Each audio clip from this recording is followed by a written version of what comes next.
Welcome back to another episode of Tao from the Riverbank.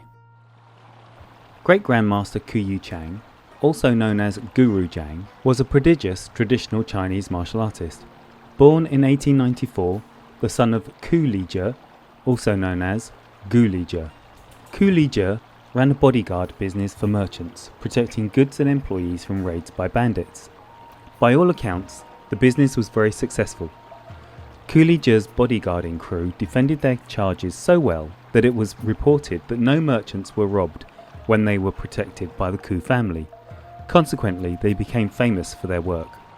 As in so many families, like father like son, Yu Chang studied hard at his martial arts, primarily at Northern Shaolin.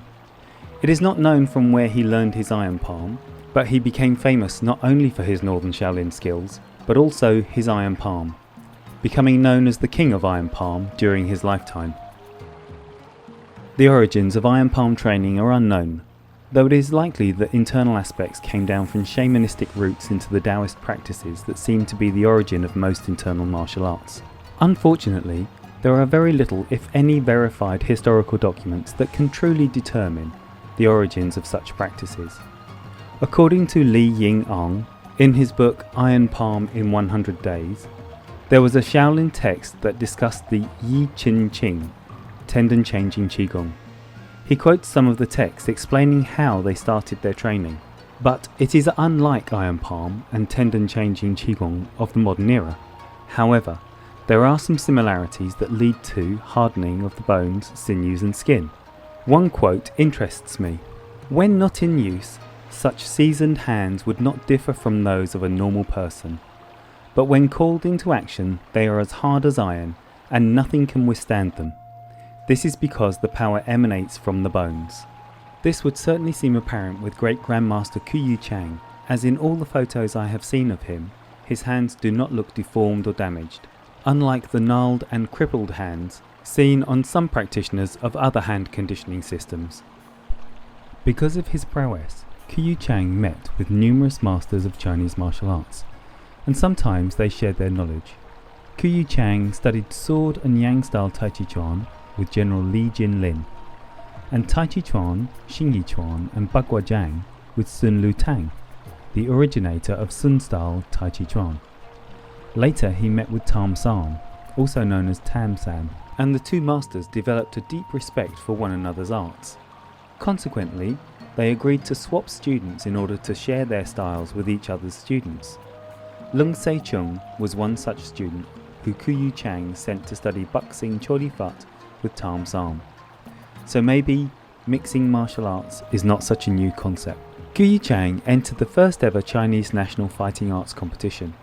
Information on this first competition is not great.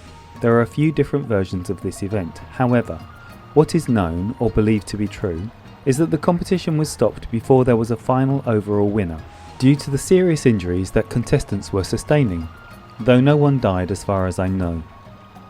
The remaining 5 competitors were named the 5 Northern Tigers, and Yu Chang was amongst them. These 5 masters were asked to teach their martial skills in southern China. There are various people listed as the 5 Northern Tigers, adding up to more than 5, so I am unsure of who the other tigers actually were. Perhaps someone can enlighten us in the comments section below. One story of Yu Chang, which probably helped to cement his name as King of Iron Palm, was of his visit to a circus. This story, like so many others of Chinese legend, has numerous versions, so I'm going to stick to the main points and try not to get bogged down in minor detail. For example, the nationality of the circus that he visited.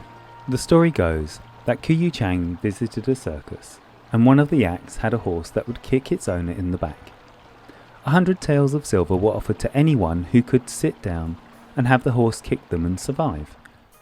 Yu Chang took up the challenge. He sat down and was kicked by the horse. With no apparent damage, he stood up, but refused the 100 taels of silver. Instead, he asked the owner to relinquish his ownership of the horse. The owner eventually agreed, and Yu Chang asked for the horse to canter around the circus ring. On one of its circuits of the ring, Yu Chang slapped the horse. The horse reportedly fell to the ground and died there shortly after. There are varying accounts of how Yu Chang died, and as I am not sure what the truth is, I'll leave it there. He was an amazing man, a great exponent of Chinese martial arts, and he remains an inspiration to many to this day.